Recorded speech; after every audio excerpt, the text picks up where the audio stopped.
Alrighty, welcome back to the Figures and Flippy Shit Wrestling Podcast, where we go over what happened over the course of the last week in wrestling for WWE, AEW, and NXT. So we'll kick off where I'm pretty sure we've kicked off 90% of these episodes, is with the Bloodline. So, WWE, you need to stop doing this. So, we didn't cover Night of Champions, Jimmy super kicks Roman. We take the week off because we can't film the episode because we're in Ohio. Jay kicks Roman and turns on him. So, basically, if it's something we're not going to cover or not be able to talk about, it's probably something eventful is going to happen with the Bloodline. That seems to be the pattern anymore. But on this week, not a whole lot happened. Jimmy and Jay came out and they cut their promos saying they're ready for the Civil War at Money in the Bank. Solo was walking through the back. He's pissed off because he got called out and everything else. And Ridge Holland just happened to be in the wrong place at the wrong time. Solo murdered him, which pissed off Sheamus. So then Sheamus and Solo fought in the main event. And I just gotta say, like, in discussion for, best wrestlers this year or even over the past 18 months, I think you gotta start putting Sheamus in that conversation match-wise. He's been pretty over this year. He's been over, and usually his matches have delivered. Yeah. Sheamus is really hitting his stride, which is funny because, like, based on timeline and his injuries, he should be, like, at the end of his career almost. Yeah, for sure. But it seems like he's just getting better, and he's become really reliable for a really good match. Yeah. Which is good to see because Sheamus seems like a very nice guy. Everybody seems to love to do his Celtic Warrior workouts. So yeah, I'm super happy for Sheamus that he's hit this point in his career, especially as long as he's been there. But Sheamus did lose to Solo, but the Usos did come out, and Heyman immediately called Roman Reigns, and I guess Jimmy and Jay did kind of hint in the promo that Paul Heyman was a snake and Paul Heyman was the driving force, which makes sense now because I kept hearing rumors that by the end of this they were wanting Roman Reigns to turn face. Well, it definitely sounds like they're going to make Paul Heyman the big bad in this situation. Yeah. Which is very strange to me. I'm interested to see how that plays out because Paul Heyman's been so subservient to Roman Reigns this whole time. Yeah, but he's been going behind his back and, like, he did kind of start stories up and... Yeah, and he kind of was the one that, like, planted the seeds between Roman and Jimmy and Jay. Yeah. So I do think they're going to tell that story. Yeah. I'm interested to see how it plays out on TV. So far, this story hasn't disappointed, so I imagine that we're going to have a pretty fun conclusion. And I don't know if it's going to be SummerSlam. I'm not even sure at this point that they're going to tap Cody to be the guy to take Roman down again. I'm not sure. Honestly, I have no idea. I think it should be Solo. I've seen people say Solo. I've seen some people say Jey Uso. I've seen people say that Sammy should get his shot again, and it's just like... I was all for Sammy getting his shot, but I feel like that time's passed. I like how Sammy's being used now. Like, the last time that he was used in this story, it was literally Jay passed him in the hallway, and Sammy gave him, like, a knowing look that he'll do the right thing, and that was it. Yeah. Like, I like that Sammy's still, like, on the outskirts of this story. Like, he's kind of Jay's conscience. I kind of feel like in this story. Don't you kind of feel like that? He's kind of Jay's conscience. I just thought of that Eminem song with Dr. Dre saying, "It's your mother conscience." I don't know what you're talking about. But, yeah, it's like Sammy's his... I'll use a reference that I understand, and it's really old. Sammy's like his Jiminy Cricket. Is Jiminy Cricket a conscience person? He's Pinocchio's conscience. So, yeah, that's what's going on with the Bloodline. Roman is supposed to come back next week, and I love how they treat every return of Roman as, like Jesus coming back. Yeah. Especially whenever Triple H was like, we formed the World Heavyweight title because... no one fights the other one, so... Well, that's your fault, that nobody fights the other one. Yeah, WWE... But don't get me on a tangent about Roman Reigns again.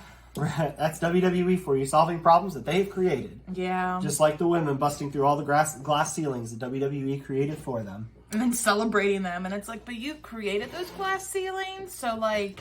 So Rollins came out to start Raw, and I believe he was supposed to have an open challenge, and Finn Balor just destroyed him. Honestly. Which I like those two together. I like the both of them, so I like That'll be a fun feud to do through the summer. I'm looking forward to that. And I think they should end the feud where it kind of essentially started at SummerSlam, and I'd have Finn win again. Because Rollins, he cut a promo after he was attacked toward the end of Raw, where he said, this is the guy that beat me 7 years ago. Welcome back. And I think it would be kind of poetic to have it play out that same way and have Finn be victorious at SummerSlam again. But I feel like it's going to be the opposite, and they're going to tell the story of Seth Rollins overcoming that loss by finally getting his win at SummerSlam. So I don't think Finn's going to win the title. I think the story's more interesting if he does. Yeah. Especially if you want to tease some problems in the bloodline, the Judgment Day. What a better way to do that? I mean, it's overtly obvious, but how much more interesting is the story? Okay, I'm going to present you two scenarios for Money in the Bank. You tell me what the more interesting I can't keep up with what is. you're talking about right now. So let's go with the rumor that Logan Paul's supposed to win Money in the Bank, which he was added to this week, by the way. So he could cash in on Roman, who he's feuded with. He could cash in on Rollins, who he's feuded with. Or you have Damian Priest win the briefcase and have Finn Balor win the World Heavyweight title. And Priest is already a little irritated with Finn. They're cordial right now. They're not buddies. Finn's paranoia starts to get to him, drives him a little crazy. It's very similar to Roman's paranoia got Roman. But Finn will play it a different way. And I feel like Roman kind of looks crazed. Like Balor would look like legit insane. So I think that would be a more interesting story to give the briefcase to Priest and give the title to Balor. I don't want either of those outcomes. I want the briefcase to go to LA Knight. Yeah. But that's me. But we'll talk about Money in the Bank. I agree. Out of everybody in the match, I want LA Knight to win Money in the Bank. Yeah, because he's like, even you are like, I'm really starting to like LA Knight. Yeah. And what was it he said to Logan Paul? Was it last week? You make videos for 14-year-old girls and you want to call yourself a megastar. Like superstar. That's it's the megastar because that's what LA Knight is. He's the megastar. Okay. My bad. Give that dude a mic. I've seen a lot of people say that they feel like his personality kind of falls short in the ring. And his matches really... I would agree his matches really aren't a lot to write home about. But neither were... Austin and Rox for the most time weren't either. Like, he definitely feels like he's out of that era where the wrestling wasn't stellar, but the mic work, character work was. Yeah. Like, I kind of feel like he's from there. Similar to, for you, He Who Shall Not Be Named. You can mention his name. We have to mention his name. It's a wrestling podcast. I kind of feel like Punk falls in that category also, where his in-ring stuff's fine. It's not stellar, but his mic work is what kept him relevant, made him popular, buttered his bread, essentially. Well, yeah, you can definitely make yourself popular when you're known for dropping a pipe promo, or whatever the hell they're called. The pipe bomb. You never know what the fucker's going to say. One of my favorite puns is how that big promo is called the pipe bomb, and they call CM Punk's press scrum thing the gripe bomb. Yeah. It cracks me hilarious. So yeah, those are the two big stories on WWE right now. In the World Heavyweight title, Rollins actually did have his match with Braun Breaker on NXT. And it was a really good match. I feel like for Braun, it was an audition match for the main roster, which I don't think Braun's wrestling was what was going to prevent him from coming back. I think it was character work, but I think he's found it as a heel. With the heel. I think he's really found himself as a heel. I know some people really like Braun Breaker. Like, even before it was a heel. I've had people tell me that, like, they think that, like, he's what makes, like, he is one of the only good things in NXT. I thought he was boring as a face. Like, you can wrestle all you want, but if you can't keep me entertained, you're not good in my eyes. Like, that's just how it is. Yeah. Well, I don't want to say not good, because if you're a good wrestler, you're obviously good. You know what I mean? You're not going to be one of my favorites, honestly, if you can't keep me entertained. And that's a hard feat. Because you can't be an asshole. If I find out you're an asshole, I really have a hard time getting behind you. What's crazy is, if we didn't have social media the way that it is today, and it was still like it was in the 90s, we'd probably never know most of this stuff. Yeah, but I'm a big proponent of, if you're an asshole, you shouldn't get a whole bunch of stuff in life. Like, there's a thing called karma, and there's consequences. Yeah, but we live in a country that was built on that. I know. I live in the wrong country to have those thoughts. No, you just live in the wrong universe, I think. I think I know, heaven forbid people be held accountable for their actions, but okay. But one last thing before we move on. I did see where Rollins helped NXT bring in 930,000 viewers with his match with Braun Breaker. So, which is cool. Cool for Rollins, cool for NXT. More people should be putting eyes on NXT. It's a lot of fun. It's really good. Honestly, NXT is typically my favorite show anymore. It's very reliable. There are some things that it's just like, ugh, God. But we'll dive into NXT more because they have this 2-week event going on called Gold Rush where there's a lot of big stuff happening. And first night was really fun. So we'll get to that when we get to the NXT stuff. All right. So we touched on Sami a little bit ago. But Kevin Owens and Sami Zayn seem to be compiling quite the list of enemies. Because Judgment Day's irritated with them. Imperium's irritated with them. And now they're getting ready to go into a feud next week where they're going to fight Pretty Deadly for the Undisputed Tag titles. Which... I am so shocked that Pretty Deadly was skyrocketed so much whenever they came to the main roster. I'm very surprised by that, honestly. I just hope that I'm not complaining. I like Pretty Deadly. I just hope I don't think their wrestling's that great. Oh, so they're going to fall into the category we already talked about. Yeah, they're more gimmicky for me. I wish that Grayson Waller would have gotten more of a push coming out because he's a good wrestler, might be too. Hurt. Oh, that's true. I keep forgetting that. Yeah. I keep forgetting that. That's got to be the only answer, because but I feel like at the same time, I'm like, man, Grayson Waller's just doing this week after week. But at the same time, I have to stop to think Grayson Waller's on TV every week. There's clearly a plan. True. They're clearly waiting out something. True. I think, honestly, it'd be really fun. It's too late now, probably. But I think it would have been really fun if, on his last one, he announced his return match was Money in the Bank. But I think it's too late to do that. Well, yeah, because Money in the Bank's today. Yeah, no, I guess no, it's a week from today. Forbidden Doors. Forbidden tomorrow. Doors. Oh God, yes. Okay. Yeah, you're all mixed up. I am. Too many pay-per-views. Your mind. And I'm just too tired. Your mind's melting in the sun like Kevin Owens is. I am. And my mind is just so tired this week. I can't function. Well, KO, Sami accused him of being a rageaholic. So then the whole theme of Raw was things happening to Kevin Owens, and Kevin Owens not trying to blow up. And I think that one of the funniest things that almost got him to blow up was just the mere presence of Matt Riddle. I know. Riddle just needs a friend, and KO just does not have time for it. I know. And what's really funny is in the main event, they had a really fun 6-man main event where they had Cody and Kevin Owens and Sami Zayn against Judgment Day, which we had them marked down to talk about later, but we can just include it in this. Okay. And it was funny because you and I we saw Dominic and Kevin Owens interact. And I don't think it dawned on either one of us, but I think at one point I looked at you and I said, man, Kevin Owens is definitely somebody that does not have time for Dominic's shit. Yeah. I want to see those two interact more in the future. Yeah. But speaking of which, we'll go ahead and go into Cody Dom as well. I love this on paper. Take your most over wrestler and put him against your most hated wrestler with the biggest heat. And put it in front of a British crowd that hasn't seen a pay-per-view in quite a while. It's going to explode. So I'm looking forward to that. I think Money in the Bank's going to be a lot of fun. With that crowd and that atmosphere, and I just generally enjoy Money in the Bank. I think it's going to be a lot of fun. Forbidden Door tomorrow is going to be fun. It's going to be a fun couple weekends of wrestling. I'm excited. So speaking of Riddle, with his presence upsetting Owens, it definitely seems like they're pushing something to happen between him and Gunther.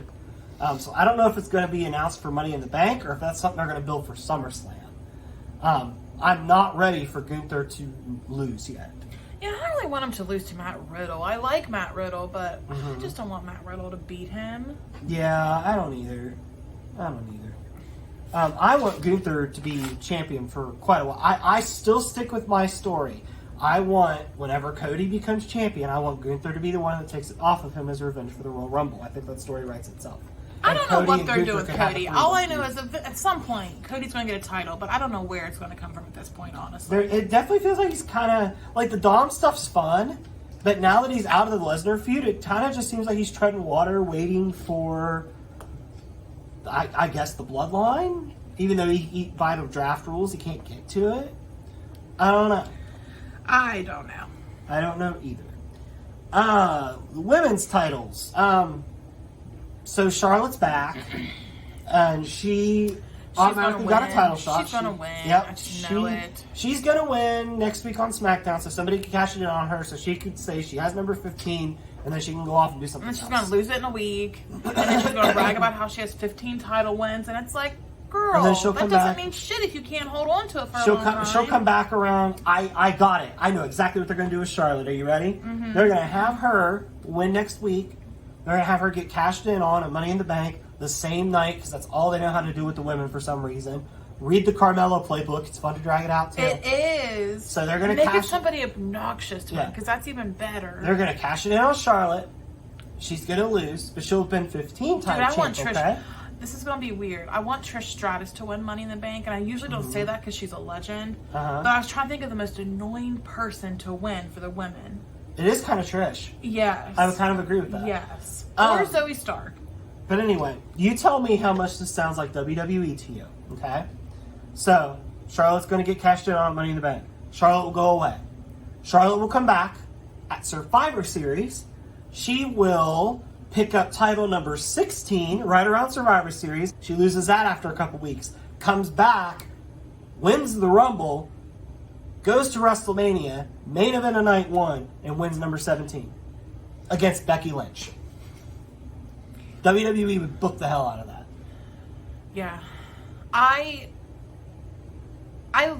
do like Charlotte Flair. I think she is a very good wrestler. Her gimmick work, you don't have to yell. I guess what I'm trying to say is I like Charlotte Flair. I do think she's good at what she does in most aspects of it, minus the promo skills. But are we only doing this because she's Ric Flair's daughter? And I know that she's been bringing that into, like, everybody says this, but it's like too much of a coincidence that you're getting all these things and your father has all these championships also. Mm-hmm. It cannot be a coincidence. Yeah. And I think it's kind of bullshit. I just like that Bianca finally called out Charlotte with what I've been saying, where she was like, I'm the longest reigning champion of this era, so but you put some respect on I don't my want reign. Bianca Belair to win it again, though, either. No, I think, personally, I want Asuka to hang on to it. I want Asuka and Io Sky to feud. I know, because Asuka, she hasn't really done much with it. No, I want her and Io Sky to feud. That's what I want. Yeah, but Charlotte Flair decided to come back to work. So she's got to get a title on her so that she can just leave work again and come back and get a title again. She's going to keep doing that over and over again. Till we get to 17, yeah. That's going to be the size of it. Yeah, and it's so annoying. Here's my question. Once she does hit 17, what are you going to do? She'll hit 17. Will she come back? Like, what are you going to do with her at that point? Like, just induct her into the Hall of Fame on the spot. The entire show will stop, and she'll just be inducted into the Hall of Fame right there. And then she'll come out there and scream. Ric Flair will get to come out and cry and bleed, probably. No, PG can't bleed, but he'll cry, because Ric Flair cries at everything, especially when it comes to Charlotte. He's probably like his biggest. I mean, I get it. I get the proud. Joy. I get the proud dad thing. Yeah. But yeah, I mean, the world's gonna stop. Charlotte's gonna have probably the biggest party since Roman Reigns. The most predictable thing in the world, and I'm gonna be bored with it. Yeah, and then she'll lose 17, and then. And it sucks because I do like Charlotte Flair, but because of how she's booked, it's kind of like Roman. I don't like them because of how they're booked, but I want to like them because I know they're good. It's just the booking has ruined them for me. And see, what I feel like they're doing is they want it. Now, this is actually the very first time I thought of this. They always announce Roman in advance, so the crowd is ready to react. They never announce Charlotte when she's making her return. The past 2 times she's come back, it's just been as a surprise. I really feel like they're doing that, so the crowd will be surprised and be like, oh, hey, Charlotte! And then she gets a reaction. Yeah, because whenever she does come back multiple times, the crowd kind of turns on her. She starts to get booed. Once she's been around for a little bit, and everybody remembers what she's about. Yeah. She's a heel at heart. She is. Charlotte is one of the hardest people to push as a babyface because she just comes off naturally. And by all accounts, I've heard Charlotte Flair's a pretty nice person, unless you're Becky Lynch, with their falling out. Well, I mean, there's a difference because if you're best friends and break up, there's a difference between. But Charlotte just oozes condescension and I'm better than you, and I'm entitled. She just oozes that. I will admit, like whenever you see Charlotte Flair live, she does just scream, I'm a big deal. I will acknowledge that. And again, I think she's good at what she does in most areas. But not this title, like, ugh. Yeah, it definitely feels artificially bumped. Yes. I think it would be better if it felt more natural. But, like, you can't do... there's number 15. 2 weeks later, it's gone. Like, thank you, Bianca, for calling it out. That, you know, she didn't have to do it 15 times. Mm-hmm. So, thank you. Somebody called it out. So, yeah, that was... Wow, that was all on the Women's Championship, pretty much. By the way, Rhea is just murdering Natty. There's no real feud going on there. I definitely feel like they're starting to go the route of Rhea starting to feel more like Dom's manager than her own wrestler. Yes. And I like how Rhea scares men. Mm-hmm. I love that.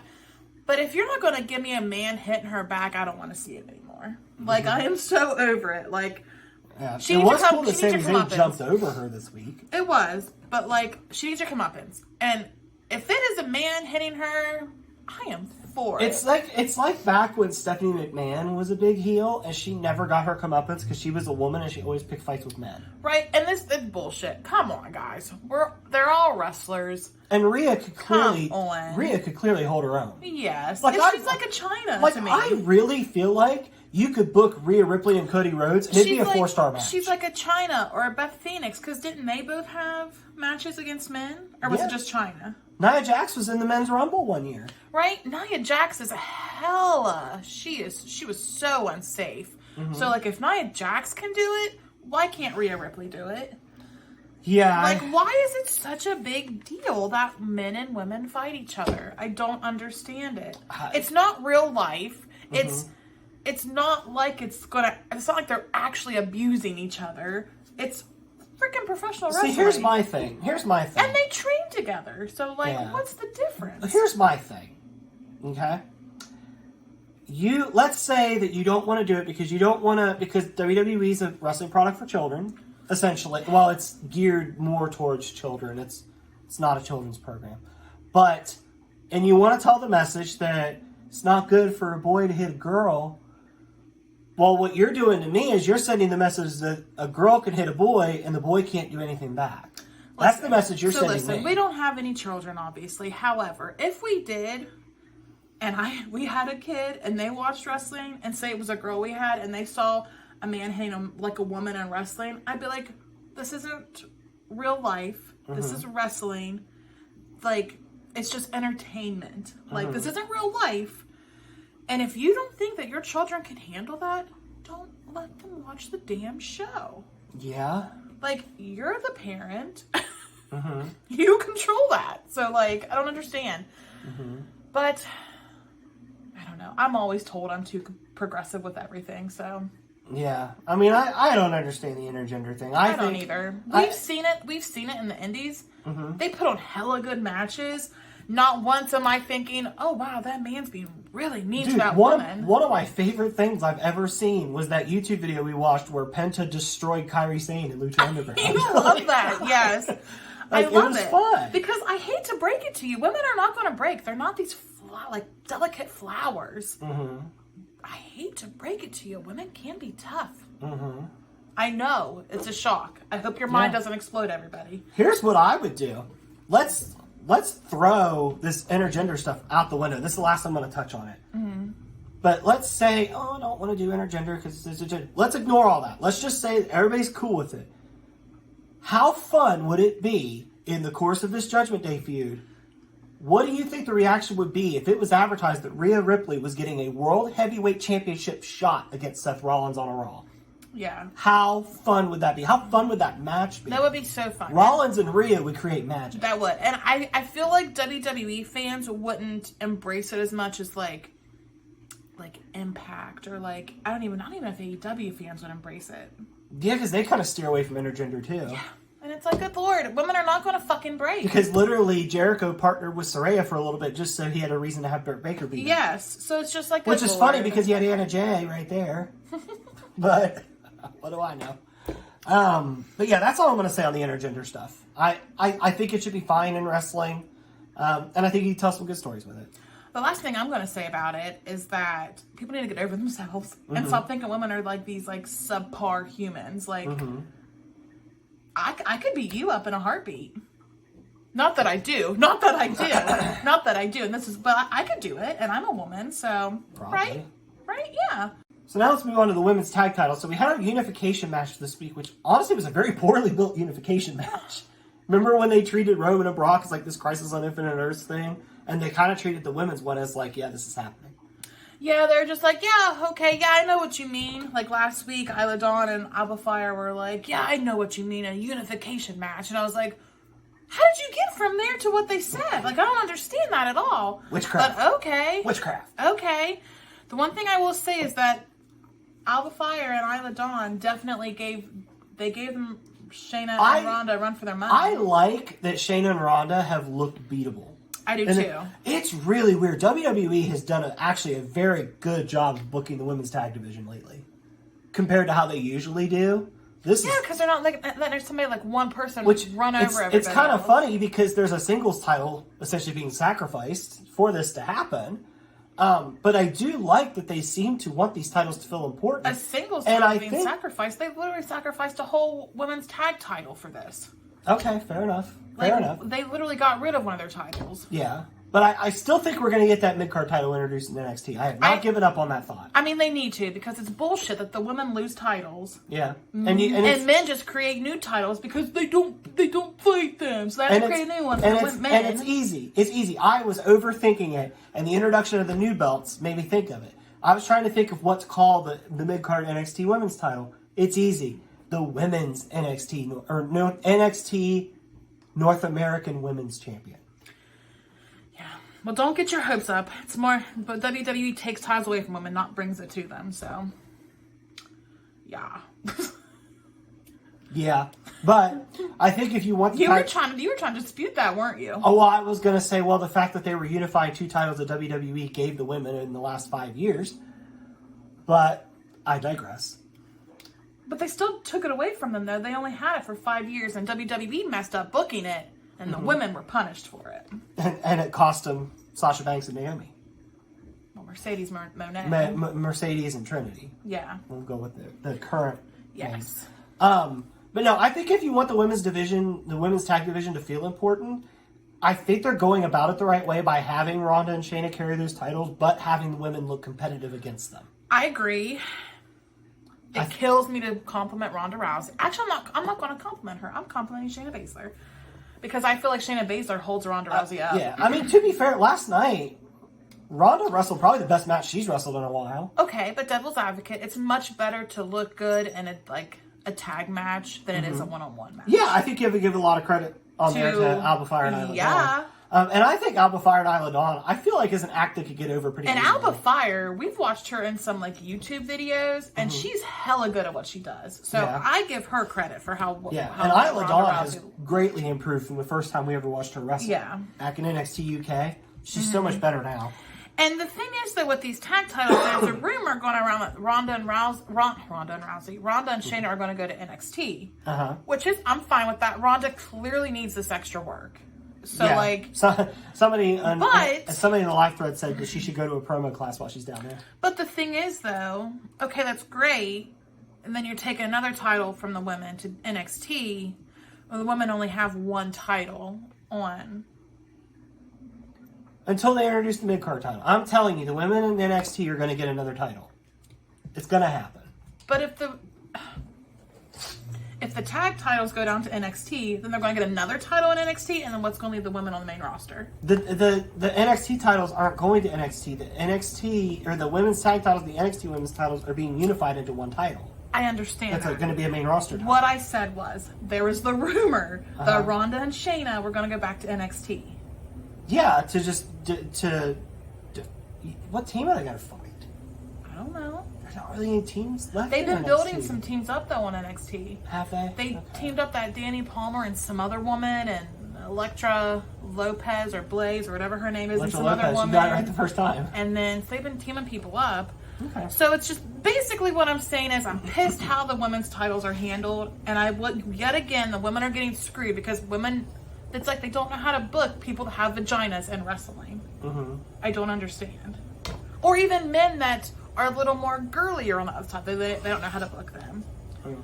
So it's just, come on. I need to watch Impact. I need to watch Impact Wrestling because then I'll be happy with women's wrestling. Probably. Because I get so annoyed with WWE Or Stardom. and AEW. You can watch Stardom too. I need to watch something because women deserve better. In my opinion, women deserve better. And I don't feel like they're getting that great of a representation. They're just losing titles, or women that aren't that good dominate, and it's like, why? You're just butchering the women's division. But what do I know? I'm just a fan. I know nothing about the inner workings. Mm-hmm. I'm just going to say that from the outside perspective, it looks like shit. Okay. All right. So we'll move on to Money in the Bank, and we'll start with the men's. We're going to get away from the women for a minute, let you cool off. So the men's, it's set. Logan Paul, LA Knight, Damian Priest, Nakamura, Ricochet, Butch. Oh, okay. Butch is another one, and there's one more. Basically, long story short, I want LA Knight with that briefcase. I won't settle for agree. anything else. Well, you have to settle with whatever happens. Oh yeah, but that's what I want. We can bitch and men, but we have to settle. I want LA Knight to hold on to that damn thing till almost the year expires. I just want him to have it all year and just be a cocky prick with it. All right, so the women's. I know, I like glaring at you. We've got Becky Lynch, we've got Trish, we got Zoe. Trish beat Raquel in a very interesting way this week. So Trish and Raquel had their one-on-one match, which was pretty good. Trish was helping Raquel look like $1 million. I know, the way at one point in time, Raquel was just literally like flinging her back and forth, and Trish made it look like she was just a rag doll, just being like tossed around, and I was like, good Lord, Trish, like, it looked a little excessive. Based on how Raquel was flopping her around, it looked a little too excessive. Like, I get Trish was trying to look Raquel look like $1 million. I think she oversold it a little too much, though. I don't know. I don't know. But Zoe Stark interfered. So Becky came out, picked a fight with Zoe Stark, got there. Then she attacked Trish right in front of the referee. The referee disqualified Raquel, and Trish got in. Why are faces so stupid? Yeah, and Becky, so stupid? Becky Lynch, the only way I can describe it, and I'm sorry for the graphic detail of it, but the only way I can describe it is Becky Lynch gave a look on her face like she just shit herself in public in front of like 100,000 people. Like, that's what the face was. I didn't know what you were going to say with that. I was very nervous. Is that not accurate? I guess so. Is that not accurate? And Raquel wasn't smiling. She didn't flex her back muscles either. No, she was pretty pissed, and she probably should be. So they did an interview backstage with Becky where she was talking about Money in the Bank. She didn't apologize to Raquel or anything, and I feel like that was done purposefully. Like, I feel like Raquel's gonna kind of go off on Becky at some point. But the Money in the Bank women's, you got. I thought she did apologize after the match ended. Like, the camera wasn't on them, and I thought I heard her say, "I'm sorry." Oh, maybe. Maybe she didn't. I don't know. But you're extra needy today. This, not me. This. Yeah. This. But we've got Trish. This. My only issue with this is 3 of the 6 women in the Money in the Bank are Becky, Trish, and Zoe. That's all encompassed in one story. Yeah. Like, so I don't know if I like that all 3 of them are in there, but I understand why they're going that route with it. And next off, kudos to Trish for coming back and doing a freaking ladder match. Yeah, but she was never given the opportunity whenever she was a wrestler. No, but what I'm saying is she could, for her. She could clearly be like, nah, but she wanted it. So good for her. Yeah. And the other 3 women are Bailey, Io, and Zelina Vega. Yeah. There we go. So there's. I only remember because Becky Lynch did the rundown of how she's not really friends with anybody. Yeah. So I think the women's Money in the Bank match will be good. I feel like if it's anybody other than Trish or Becky, they're going to cash in the title that night. I think if Trish or Becky win, there's a chance that they'll hang on. You think Zoe would hang on to it? I think so, because I think she have Trish in her ear. Yeah, I don't think Zoe will win it. I think Zoe would clear the road for Trish to win it. Yeah. But I think well, actually, I don't see. Nobody in that match really has a ready-made story to cash in now. So maybe they'll get to hang on to it for more than a day. Yeah, because like even with like, I want to say that like, unless Charlotte wins next week. Well, I want to say that like Becky Lynch would win this match, but at the same time, I don't know if Becky won or not because she's pissed off so many females in that match with her. Mm-hmm. Dude, what if we get the Ultimate Swerve and like Zelina Vega or somebody wins it? Honestly, you know what I'm worried about happening? This is a fear of mine. I do see one instance where the title's cashed or the briefcase is cashed in instantly. Do you remember a couple years ago the men's Money in the Bank when Ali was about to win it and Brock Lesnar came out and just took the briefcase? And then that's where the Brock party came from, and he was dancing with the beatbox briefcase. He wasn't in the match? He was the eighth guy, but he didn't show up till right at the end. I could see them running that back, and I could see all those women killing themselves trying to get that briefcase. I could see, and it'd be a way to turn her heel if they wanted to do it. I could see Bianca Belair strutting out there and just going up and getting the briefcase and going right after Charlotte. Is she in the match? No. Then how would she get the title? How would she get it then? She would just walk in and take it and be like, I have it. It's mine.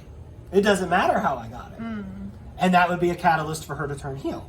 Mm-hmm. I could see that being a way that would be cashed in right away. That kind of sucks, though. That would suck. But it would be a good swerve, I guess. Yeah, and if the rumor is, like they've been saying, to turn her heel, and she has to resort to desperate tactics. I mean, the way that they've been treating her lately, I don't see why she wouldn't turn heel, because everything she does, it's like, nope, don't do that, don't do that. It'd be the Bret Hart heel turn. She'd be completely justified into why she's pissed off. She'd just be being a dick about it. She just flips, though. She's not really Bret Hart. Well, I mean, I'm just comparing those two. But, yeah, I could see that. I could plausibly see WWE doing that. And the last thing with the main roster that we'll touch on, because we're running up on it here, Ciampa's back, which is fantastic. Not only is Ciampa back, it's NXT Ciampa. Yes, he was in his old gear. He was like doing that clap and tapping his back. And No One Will Survive is back as his entrance music. That song slaps. Yes, I'm so happy. I'm so happy he's not.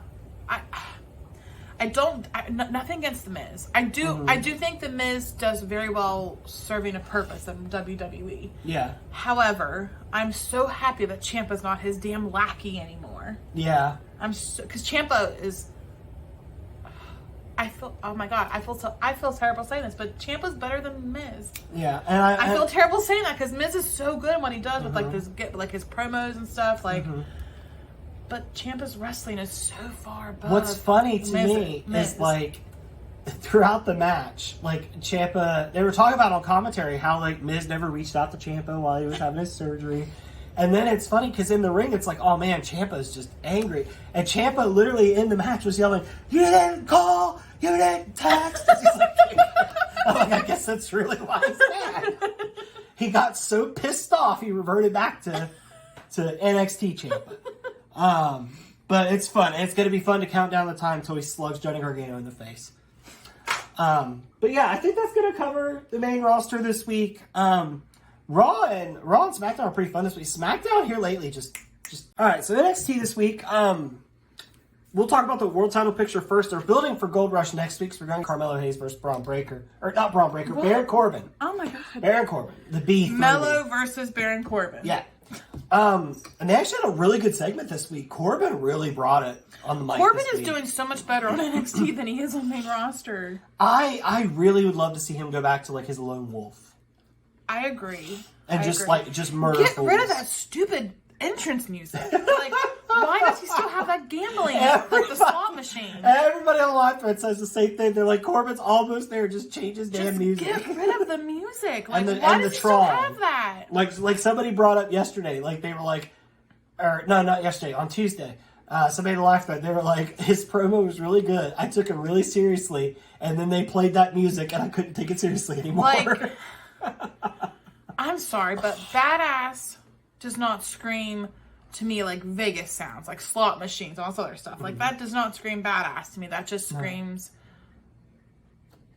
I don't even know what it screams. I couldn't think of anything, but it doesn't scream badass. But let Corbin be a killer again, man. Yes. Let him be a killer again. I think him and Mello put together a really fun match, though. Yeah.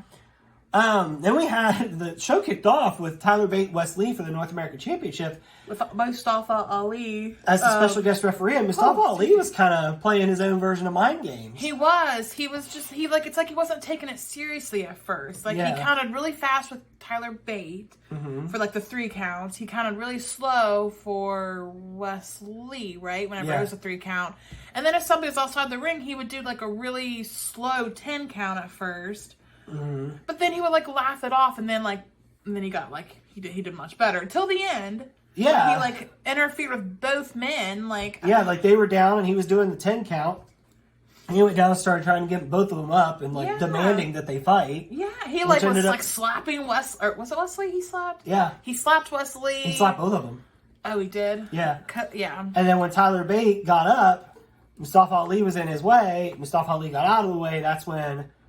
Wes Lee hit the cardiac kick and pinned Tyler Bate. But it looked like he was going for Mustafa Ali with that kick. Kinda. It looked like he was gunning for Ali. And it was funny, like, Ali was holding up both their hands, and Ali had a face on like he had just won the title. He was so excited. Bate and Wes Lee were kind of like, what the hell They were just, like, side-eyeing him. They don't trust him anymore. Three Amigos, they were like, I don't know if they're going to break up, or I don't know if they're going to make it. They were not very happy together. But yeah, I don't think this Tyler Bate, Wes Lee business is done, but we'll see where it goes.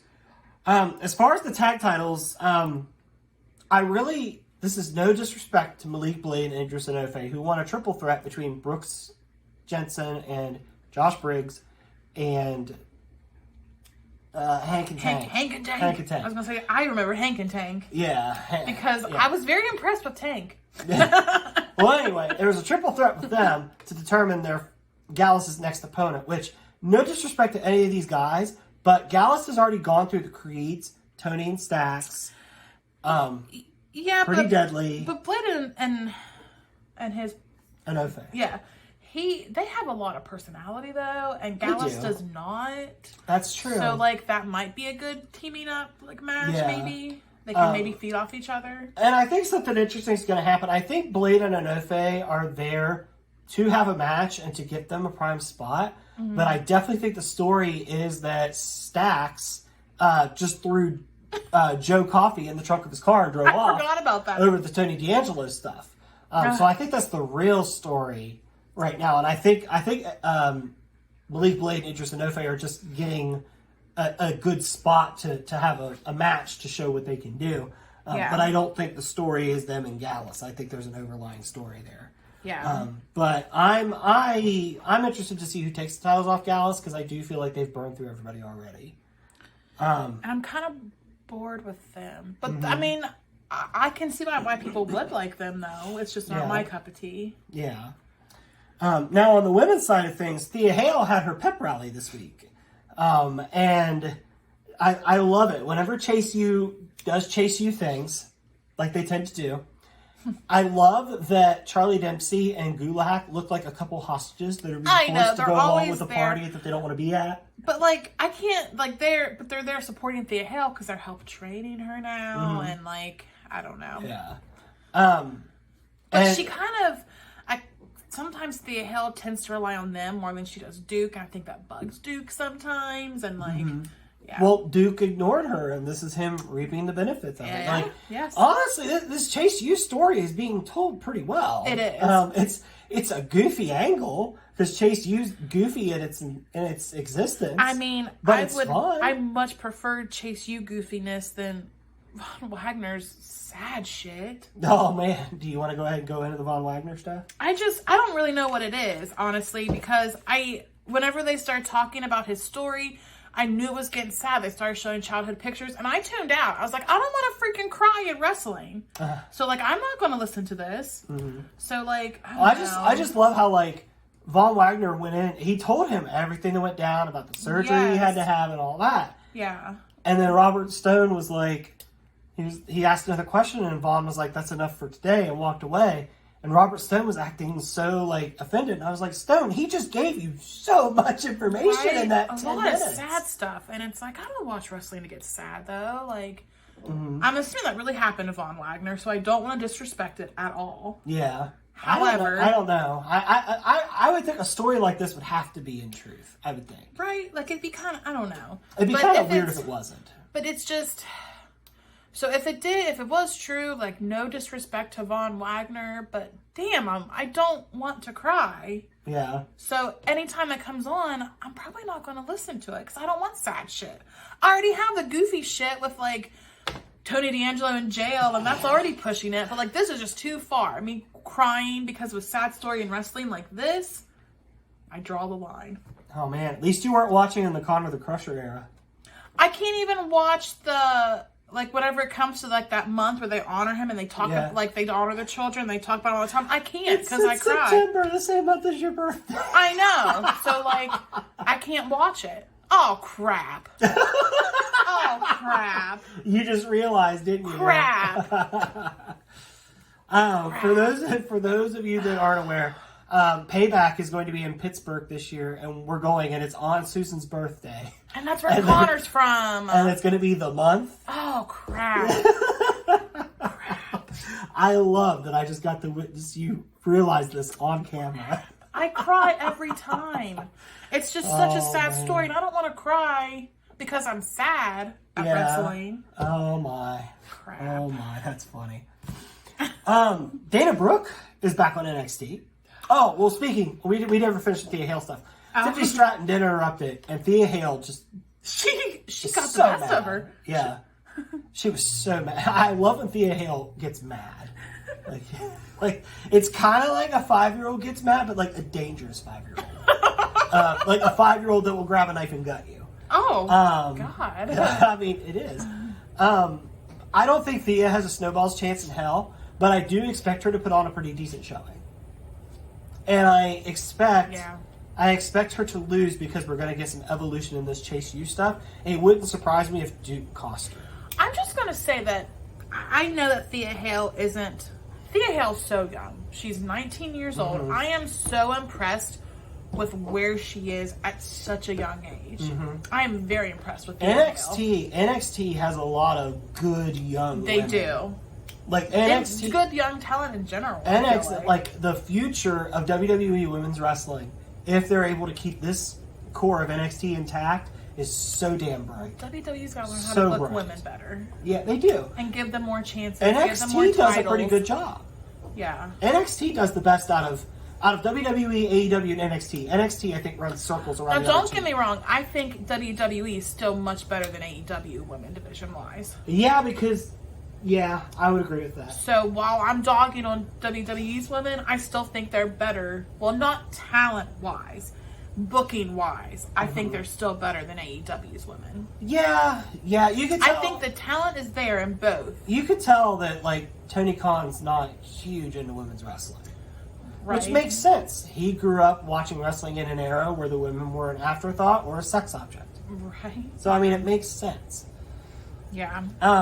But anyway, going back to what I was saying before, Dana Brooke's back. She just lost to Cora Jade. Yeah. So I'm not sure what Dana Brooke's back there to do. I don't know. Like, I know that she was playing this injured card and she fought hard, but I'm pretty sure there were a few times where she was nursing the wrong knee that was supposedly injured. She fell down on a knee once, and I'm like, girl, I think you're holding the wrong knee. Like, I don't know. My thing is I just, and I don't mean any disrespect by this, but I think with the whole stretcher bit and everything, there was a lot put into a random Dana Brooke Cora Jade match. There was a lot of resources spent on that. And no offense to Dana Brooke. I know that Dana Brooke tries really hard. I know that she's always trying to improve. She doesn't have it for me. Like, I feel like a bitch saying this, but every time there's been cuts, I've wondered why Dana Brooke hasn't been cut. I know I'm going to come across as a bitch by saying that. And it's not that I don't like Dana Brooke. I know she tries very, very hard. I know she's always, like, working to improve. But, like, she's not the same person that she was when she first started. Like, I don't know. Yeah. But... She literally looks like Charlotte Flair now. Which is funny because her first main roster bit was being Charlotte Flair's lackey. Yeah. I just kind of feel like Dana Brooke felt like she had to change herself to fit into WWE, and that's sad to me. Like, she's literally changed how she completely looks. But if I'm wrong on that and she's happy with herself, I don't give a crap if you have work done. It's just if she felt like she had to do that to get ahead in WWE, that makes me sad. Yeah. But if she did it though on her own accord and she's happy, like, you know what I mean? I'm no judgment. It's just if the other happened, then it's like, ugh, that's sad. Yeah. But that's all I'm going to say on Dana Brooke, though. Well, that's all we have to say on NXT. First week of Gold Rush was really fun. I'm looking was. forward to week 2, which is next week. So, fun stuff. I think that's all we got to cover in WWE and AEW. Or not AEW, What? NXT. Okay. The one thing we didn't talk about with the main roster, which makes sense, and if you could see the sign, I'm just going to pose the question. Where is Austin Theory? All right, so AEW is building to Forbidden Door, which if you're watching, I'm so excited for Forbidden Door. Yes, if you're listening to this on Spotify, it's tomorrow. If you're watching this on YouTube, it's tonight. So we're going to basically just run down the Forbidden Door matches and kind of how we got there.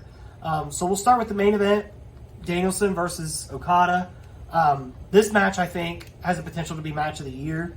Maybe match of the 2020s so far. I am pumped for this match. I don't know much about Okada, so I'm very excited to see this. I think they're going to get 35 to 40 minutes. I think it's going to be a New Japan style epic match because I think that's what Danielson would want. Yeah. Mr. Hour-long Iron Man match, and then did it the best Iron Man match ever because he's Bryan Damn Danielson. So I think that match is going to be great. That was built basically by Danielson calling out Okada, and I'm fine with that because those are two dudes that's all they need to make a match and have it be main event level. Mm-hmm. You don't know much about Okada. Okada is basically a more well-received version of New Japan's Roman Reigns. He's had 2 world title reigns that have been over 700 days. Is it like annoying like Roman Reigns? No, though? people generally, he usually drops it right around the time people start to get annoyed. Okay. Yeah, he's more well-received. And Okada's great. Okada's awesome. Yeah. He's also the one that had like 4 matches with Kenny Omega, and I think the lowest rated one was 5.25 stars. Forbidden Door is just because there's no way that I'm gonna have time to watch New Japan wrestling. Yeah. Like there's just no way that I wish I could find time to watch them. Mm-hmm. Like I really do, but like there's no way. I barely have time to breathe. Mm-hmm. Like I feel like so like yes. So this is just my way to get to know all the New Japan wrestlers. Yeah. Yeah, for sure. But if WWE ever falls off or goes completely back under Vince McMahon's control, some time will open up. Yeah, because then we can go to Ring of Honor and New Japan. Yeah. The AEW title is going to be defended by MJF against Tanahashi. I think this match will be good. I think I feel weird saying this. I feel so entitled saying this. I feel like it's kind of boring that Tanahashi's the one going for the AEW title again. Because that's what they did at the last Forbidden Door. Who's he fighting again? MJF. Oh, yeah. Because Adam Cole tricked him into taking the match. So MJF accepted because he did tell Tanahashi where to go and where to put it. But Adam Cole got him to cave and he accepted it. So then MJF in return got Adam Cole a match with Filthy Tom Lawler, which I know nothing about. I don't know who that is. I don't either. The crowd, Chicago crowd didn't even pop. And they're the smarky crowd. Yeah. And they usually know all things New Japan Pro Wrestling. Yeah. And they didn't even pop. Yeah, so I'm not sure. All I know is what Excalibur told us. That he's like an ex-MMA guy. Like I know, he said that, and I was like, yeah. God. So we'll see. We'll see what happens there. The IWGP Championship is being defended by Sonata against Jungle Boy, and I know a lot of people online have an issue with Jungle Boy being the one tapped to do that. I like Jungle Boy. I think he's very good at what he does. Mm-hmm. Plus, I have a soft spot for him because he overcame a lot of like anxiety and stuff to like be able to do promos and like. Mm-hmm. And I feel bad people boo him, but at the same time, I'm like, this is wrestling. He's used people. Wrestlers need to be used people shitting on them if they can't make it. So like, I get it, but still, wrestling fans can be assholes though. Yeah. They can definitely be assholes. Yeah. I think it'll be fine. Sometimes the wrestlers themselves can be assholes too. Everybody said this about the Fatal 4-Way. The Four Pillars 4-Way. Oh yeah. I was like, what are you talking about? Great. But Jungle Boy had a match on Rampage this week against Doki. I don't know anything about Doki. I know he's in Sonata's stable. And I know it was a good match, and the crowd was definitely more behind Doki. Yeah. And Jungle Boy was kind of acting like, what the hell? I wonder if we're planting seeds of Jungle Boy being heel. Because he was more aggressive, too. Yeah. And I loved how Chris Jericho was on commentary, because this happened on Rampage. Yeah, it happened on Rampage. And I love how Chris Jericho called out the contradictory way that wrestling fans behave. So they were very excited for Jungle Boy to come out. They were all doing his wave. They turned on Jungle Boy, and then at the end of the match, he won, and they all started doing the wave again. And I was like, that is just the perfect description of wrestling fans. We're all fickle. Yeah. Thank you, Bryan Danielson. But we're all fickle. Fickle amateurs. Yes. So, like, it was just perfectly summed up wrestling fans. They loved him because they got to do something with him, with, like, the movements. They hated on him because it's not what they wanted. And then when he won, they're like, yay, we get to do the hand movements again. We're happy. Maybe. Let's see. So we covered the IWGP, the AEW we Championship. Have Kenny Omega and Ospreay. Which I think is going to be a really That's going to be fun, too. Can we just, though, pause and just talk about Kenny Omega's goofiness on being the Elite? Sure. Because every week he just does something goofy as hell. And it's like, just this morning you said like 1,200 times, Kenny Omega's so goofy, but such a good wrestler. How can somebody so goofy be that good of a wrestler? And you say that often. Yeah. But a little side topic on Kenny Omega there, though. But. Yeah. But that match will be good. I think Ospreay's going to win. So the women's match, I believe it's the women's match. I don't think there's any others booked. And there's not even... There's one on 0 Hour. But the women's match is going to be Toni Storm versus Willow Nightingale. I think that would be fun. I don't think Toni Storm's losing to Willow, unfortunately. No, I don't think so. But they'll be able to use the Outcast. Outcast. It'll help keep Willow strong. Well, especially because even if Willow loses, she doesn't lose her title. Yeah. But if Toni Storm loses, she loses her title. And I was like, well, that's a foregone conclusion on who's going to win. Yeah, I would agree with that. I would agree with that. I'm thinking that they originally wanted to do something with like Toni Storm and Mercedes. That was talked about how they wanted Mercedes Moné. And then she got hurt. Which I would have shit my pants. But I don't feel I liked like the Sasha Banks. So I haven't got to see Mercedes Moné. See, here's what I think would have happened though. Because of the way that AEW views its women's roster and who's in the pecking order. If Mercedes Moné was able to participate, I don't think we would have got Toni Storm and Mercedes Moné. I think we would have got Dr. Britt Baker and Mercedes Moné. I don't think so. I think that we would have gotten Toni Storm and Mercedes Moné because Saraya and Mercedes Moné could interact. Okay, all right. Because I know Saraya wants to fight Mercedes Moné so bad. Or they might be a redemption for Mercedes. Or they might have just booked Saraya versus Mercedes Moné. That's true, because I know Saraya has said many times that she wishes she could fight her again because she wants to be like a redemption for her. Like, hey, like, it's okay what happened. Like, it's all good. Yeah. So, yeah. Let's see. The other matches on Forbidden Door. Orange Cassidy's defending his international championship in a fatal 4-way. It's him, Katsuyori Shibata, Daniel Garcia, and Zack Sabre Jr. Yeah. I was going to say William Sabre Jr. That match will be great, too. Zack Sabre Jr. is very intriguing to me.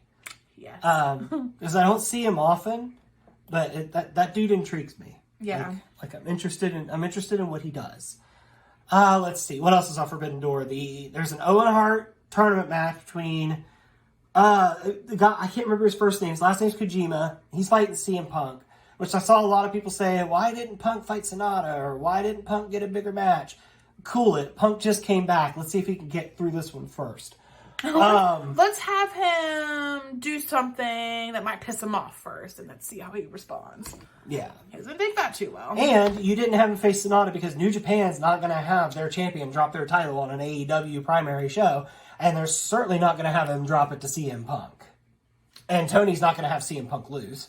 So that's why that match didn't happen. So you can stop bitching about that. And he's already back. What else do you fucking want? I don't even think he should be there. He's back. So get over it. I mean, there's a lot of people out there that think that when Punk goes, AEW dies. And I'm sorry, that's not the case because the AEW was there for over a year before I was much happier whenever he was gone. But I'm not talking about Punk, though, because I'm going to get bitchy. That's why Chris is in charge of all Punk stuff. Well, to be fair, before the All Out stuff, you didn't really have an issue with him. I never was a big fan of Punk, though. No, but you didn't have an issue like you do now. True. You tolerated, you accepted he was there, and you were fine with it because he was telling good stories. Yeah. then the All Out stuff happened, and that's when your opinion changed. And I want to clarify also, I'm not a big Elite fan. Like, I'm not. Like, they bring me joy, but I'm not like, I don't love them. You know what I mean? Yeah. And I've gotten into that debate before where, you know, people think that because I feel like Punk got off easy, they automatically assume that I'm a big fan of the Elite, and that's not the case. Like, I respect what the Elite does, but they're not going to make my top list. No. I mean, Kenny's probably kind of at the tail end of it. But... Like, I really find them entertaining, but they're not my favorites. So, like if you're looking at the story of the Elite versus Blackpool Combat Club, I know the Elite are the good guys, but I'm bigger fans of the guys at Blackpool Combat Club. Brian Danielson is my man. Out of all those people, plus, I also like, oh my God, he was on the cruise with us. The Angry Man. Oh my God, Eddie Kingston. Yeah. I was like, oh my God, I like him too. Yeah. Which I was never like, I never loved Eddie Kingston until the cruise, and I was like, oh my God, that is you all the time. I love you. You're so angry, and I love you. So yes. But he's like a nice angry. If he's not angry at you, he's nice. Yes. Like whenever we told him that he was like, he intimidated me. I don't know if he was drunk or what, but he was like, oh man. Psh. And we only say that because Eddie Kingston alluded a lot on the cruise that he was drinking. Yes. We're not accusing him of being a drunk. No, yes. Well, everybody was drunk. Action Andretti was wasted 24/7. That's true. That's very true. Speaking of Eddie Kingston, the Blackpool Combat Club, they're in a 10-man match. So we have, let's see if I remember everybody. We have Moxley, Claudio, Wheeler Yuta, Shota Umino, and Konosuke Takeshita against Matt Jackson, Nick Jackson, Adam Page, Eddie Kingston, and then Eddie Kingston was in the main event segment of Dynamite where he called out Jon Moxley and he was going to talk about who the fifth guy was, and they were talking, and finally Eddie Kingston was like, all right, I don't got time for this shit. It's Ishii, and he just walked off. And Tomohiro Ishii just goes walking out, ready for battle. And I never realized how, until they were like in the ring together, I kind of forgot that Eddie Kingston and Jon Moxley are both very angry men. Yeah. And that was a lot of anger to be in one ring at one time. Yeah, it was. It was. But I think that match is going to be fun. It definitely seems like, from Tony Khan's press conference that he gave the other day about Forbidden Door also, he kind of hinted at the fact that this whole match is going to be more rested on the emotions between Kingston and Moxley. So interesting to see that, and I'm damn happy Eddie Kingston's back on TV. And I just love that Eddie Kingston was just, he just hates Claudio. Yeah. Claudio's the reason for everything. He's like, you teamed up that scumbag. And he was like, I don't trust the Elite. I don't like him, but I like him more than Claudio. Yeah. And like, now I want to go back and I want to see, like, where is this beef with Claudio? Like, I know they feuded in Ring of Honor for the Ring of Honor title, but this feud goes back before that because they talked about it back when they did Blood and Guts last year. So I really need to do my research and figure out when Claudio pissed in Eddie Kingston's tea and how much piss he put in it. I gotta go find that out. Yes. All right, the last big match at Forbidden Door. Did we do all the title? Oh, you're still doing Forbidden Door. Never mind. FTR's not on it defending their titles, which I thought was interesting. But anyway, the other big match is going to tie into something else I have noted down here. Jericho and Sting are feuding for the first time, which is crazy because I remember watching both of them. Jericho called Sting a little whore, and that made me laugh so much. He said, what did he call him? He called him something. He said he's not this, he's a whore. And I don't remember what he said. I don't know. He said it again on Rampage. I don't remember what he said. All I know is it made me laugh whenever he called him a whore. Yeah. But they're building to that. Sting and Darby have a mystery partner, which they're going to reveal tonight on Collision. Collision has some good stuff going on there. We'll talk about the first episode of Collision here in a minute. We're not going to go too into detail of it because it's over a week old at this point. But Sting and Darby will be revealing their partner against Jericho, Sami Zayn, and Minoru Suzuki at Forbidden Door. So I'm interested to see who that is. I've seen people, they say it's somebody that Jericho has a lot of history with. I think it's going to be Tetsuya Naito because he feuded with him over the New Japan Intercontinental title. Mm-hmm. And that's a New Japan star. So I feel like that might be where they're going. Mm-hmm. But we'll see. We'll see what they say tonight. So that's the other big match of Forbidden Door. If there's any others that I've forgotten, it's honestly because it's not super huge. 0 Hour does have that match between Athena and Billy Starks. which should be good. And from what I understand, like I said, we haven't had a chance to watch Ring of Honor, but I've heard that Athena's title reign has been stellar. We watched Athena, was it Pittsburgh? We walked in and during her match, and we were like, oh my God, is this Ring of Honor? Because they do Ring of Honor now before the AEW shows. Yeah, because they don't do Elevation or Dark anymore. Yeah. So, and she was there fighting. I'm in the crowd. Yeah. She was getting a good response. And from I think what they're doing now is they are filming. They're filming Rampage with Dynamite, and they're doing Ring of Honor with Collision. Is how they're doing it at the live shows. Okay. Yeah, so that's going down. But that match will be good. I think Athena will win. It's an Owen Hart qualifier. So it should be good. Should be good. The Owen Hart tournament looks pretty good this year. Sky Blue won her qualifying match on Rampage. Sky Blue is like killing it, and she just seems like much more comfortable and like she's showing a little bit more personality. Like she's, Sky Blue she just continues to get better every week. I feel like. Yeah. On Dynamite, we had this is kind of changing course here. We had a concession stand brawl between Jeff Jarrett and Mark Briscoe, where I feel like so many people got involved. It was chaotic. It was fun. It was fun. Papa Briscoe got in there again. AEW does really well at putting on chaotic matches and it being good.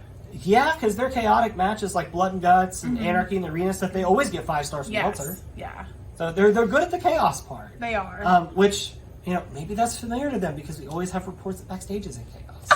So maybe Not that's anymore. Well, maybe. I don't know. Well, I saw a report that somebody left Dynamite pissed because CM Punk was there. So we'll see. We'll see. Who? Who? I don't know. I want the deets. Well, you're going to have to talk to whoever it was, and nobody's revealing who it was. So good luck getting your deets. Speaking of Punk, him and Jay White definitely seems like it's building to a singles match between the two of them at some point down the road. But FTR is involved. Now Ricky Starks is involved. It's a big... There's a lot of people that are going to be able to fight to allow Punk to rest. We had a debut on Rampage. Or a return, I guess you could say. Johnny TV. Yeah. And it came on the heels of this segment that was... Oh, man, it went a long time. Okay, but I will say, whatever that Haley Cromwell? Harley Cameron. Cromwell is from... Halloween Town movies on Disney, I think. No, she's not in Halloween Town. What's her name? Harley Cameron. And the Chicago crowd had the same reaction because when she came out, they were like, "Who are you?" Oh, you know who she was. She's on the QTV. Yeah, she's one with the boobies out all the time. Well, she came out and she wanted to try to recruit herself to the Acclaimed, and the Acclaimed were having none of it, especially Billy Gunn. She did do a fun... I did enjoy her rap. Yeah. She can't But she did something, and I want to call attention to this because I think this is one of the greatest moments in wrestling I've seen. Yes. So, if you look back on the history of wrestling, wrestling has not been very kind to those that fall into the LGBT category. LGBTQ+. That's the whole thing, right? Mm-hmm. They fall into that category. WWE has not treated them well. Especially Billy Gunn, who was in a storyline where they pretty much told the story that he was gay with his tag partner, and then he came out and said, "No, I'm not gay," like that, and it pissed off Vlad. Oh man, now he's teamed up with somebody. Yeah. So Harley Cameron did this thing where she was talking about how Anthony Bowens was so into her, and she could see it all over his face, and Bowens was just like standing there, and me and you both, I think we were both like, are they gonna address the elephant in the room? I know. Or are they gonna let it go? Right, yeah. And Bowens got the mic, and I was it was very quick before he responded, but there was a few seconds, like nanoseconds, where I was like, how is he gonna respond to this? And he pretty much told her, he was like, I don't know where you've been, but I'm gay. Lady, I'm gay. Yeah. And what was so wholesome about it was... back in the day, there was all these gay jokes, gay bashing. John Cena, John Cena built his riffing on gay people, and you get to Bowen saying, "Lady, I'm gay," and he got a standing ovation, and then the crowd was chanting, "He's gay," like in a happy way. Yeah, in a happy way. And I just really love that wrestling's come far enough that we can do that. I don't know if you could do that in WWE though. We've been to shows and the fans are different. Yeah. Yeah, I would say audience is different. I would definitely say AEW is a little more inclusive. WWE, you would have so many people outraged. I think at WWE, I think at best you could manage a split crowd. Yeah. Also, depending on what town you're in. True. But the fact that Bowen's got that kind of response for going on national TV and saying that, that's awesome. That's never been done before, I don't think. No, especially not in wrestling. No, because wrestling, you got to be big and bad. Yeah. You can't be gay, then you're weak. Yeah. And I love it, because right after he said that, like, the first thing Billy Gunn did was Billy Gunn went over and gave him a hug. He did, like, yes. It was he gave him the biggest hug ever. It was so wholesome. It was. It was probably my favorite moment of wrestling this week because how wholesome it was. Yes. But after all that went down, when Harley Cameron came out, she had two people that were like dancers. What'd you call it? Because Jericho said it too. Jabberwockies. Okay. I don't know what that is, but okay.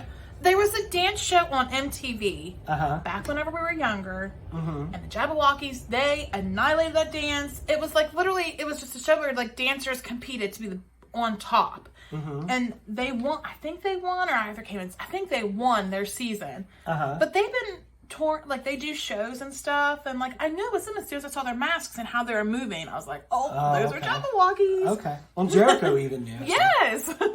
But one of the Jabberwockies ended up being, he's going by Johnny TV, but it's John Hennigan or John Morrison. Or Johnny Nitro. Or Johnny Mundo or Johnny Alpha or Johnny Elite or... I mean, I gotta give him credit for... But it makes sense because he's Johnny TV, because he's with QTV. Yeah, and I think it makes sense. It does. And I think when he was in West Virginia, I think he was Johnny West Virginia or something like that. Yeah, he was, because he bought like a WVU shirt. Yeah. And, yeah. So that's cool that he's back. I'm still not quite sure if the QTV stuff's hitting for me or not. I feel like Johnny TV being back is going to make it better, or it's going to be terrible for his career. And we'll see. But he gets to hang out with his wife, so that's Yes. fine. I know what that's like, getting to hang out with my wife. So we'll end this AEW segment by talking a little bit about the first episode of Collision. It was a good episode. It was a good episode. Punk started it with a promo, then ended it with a match. Luchasaurus is new TNT champ. Which I'm happy about that. But I'm also sad because I like Wardlow. I don't want him to lose it already. But I like Luchasaurus. I love the fact that Luchasaurus is champion, but Christian is celebrating like I know. He's like holding it up and everything else. Like tonight, they advertised for tonight, Christian Cage will talk about the situation with the TNT championship. Like, it's not his title, but they're going to treat it like it's his. That's going to be fun. But Luchasaurus doesn't really talk, though. He's a dinosaur.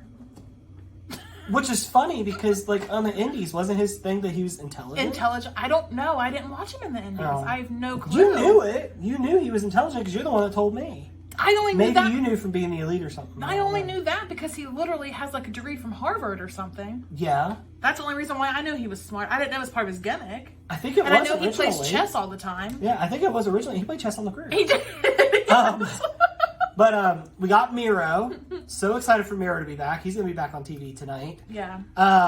Thunder Rosa didn't make an appearance. And yet again, Tony Khan does not know how to book Thunder Rosa. Yeah. Even when she was the champ, you never saw her. Mm-hmm. And then she came back and talked to you, TK, and then you were like, yeah, she's on Collision. Well, where the fuck was she? She was not on Collision. Was she didn't do a backstage segment or anything, did she? No. No appearances. Okay. No appearances. Okay. I know, right? All right. Andrade's on there. He's brain fart again for a minute? Andrade's feuding with the House of Black. And they had a fun... Andrade and Buddy Matthews had a fun match. It was. I like how they like did moves of like... Andrade did Charlotte Flair's move. Buddy Matthews did Rhea Ripley's move. And I thought that was fun. Yeah, and Charlotte reciprocated this week on SmackDown by doing the Tranquilo pose. Yes, I just thought that was fun. I was like, oh, that's really cute. You guys love each other. Yeah, that's fun. I hope that love continues. I hope they don't get divorced. Yeah, because she's on husband like 4. Because Andrade won the match with Charlotte's figure 8. Yeah. Which is just so fun. Yeah, it was just crazy to hear like AEW talk about the figure 8. It was weird. Well, yeah, because it's just so fun. I love that like Rhea Ripley is like over in AEW and girl's not even on the show. Yeah. Like she has signs in the crowd now. Yeah. Yeah, it's interesting. So like good for Rhea Ripley for being that over that she's like on the other show now. Yeah. Which is awesome. Yeah. Granted, they do it because Buddy Matthews Yeah. He always comments on pictures with her and Dom. I think it's just a joke now. Yeah. Hopefully it's just a running joke now. But Yeah, I would think so. I would think so. But we also had what else happened on Collision? It's been a week. I don't we know. We didn't take any notes. No, because we were just enjoying it. Yeah. The main event was fun. It was good to see Samoa Joe again. Love me some Samoa Joe. Yeah. And Samoa Joe looked like a legit killer in some parts of that match. It was okay, yeah. It was good.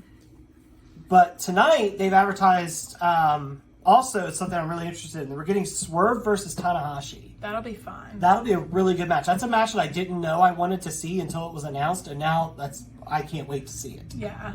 They also had the big main event with the 8th that I mentioned earlier with FTR and friends. I won't put you back through that again. I mean, I have to relive it multiple times a week now. It's like CM Punk is the Roman Reigns of AEW, unfortunately. Mm-hmm. But I think that's gonna cover everything for this last week that happened. So we have Forbidden Door tomorrow, or today if you're on YouTube, and then Money in the Bank a week from Saturday. Which Money in the Bank, British crowd, good stories. I'm ready for it. I love the British crowd. I want to start singing everything like the British crowds do because that's so fun. Yeah. NXT did it a little bit. A little bit. But yeah, lots of good stuff to check out this week. WWE and AEW are both heading into big events. So definitely check those out. Also on the channel, we have my review that I did with my brother on the Flash movie.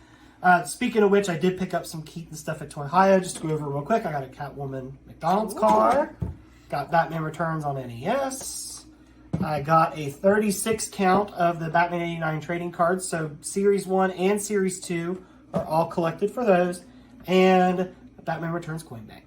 What did I get? I know I got I got a Brie Bella figure. You got a Brie Bella in box. You got Bryan Danielson out of the box. You got Johnny Gargano out of the box. Yeah. Was that it? Oh, that might have been it. I looked at a whole bunch of like horror movie figures, but I'm so cheap. I cannot. I'm so cheap. Yeah.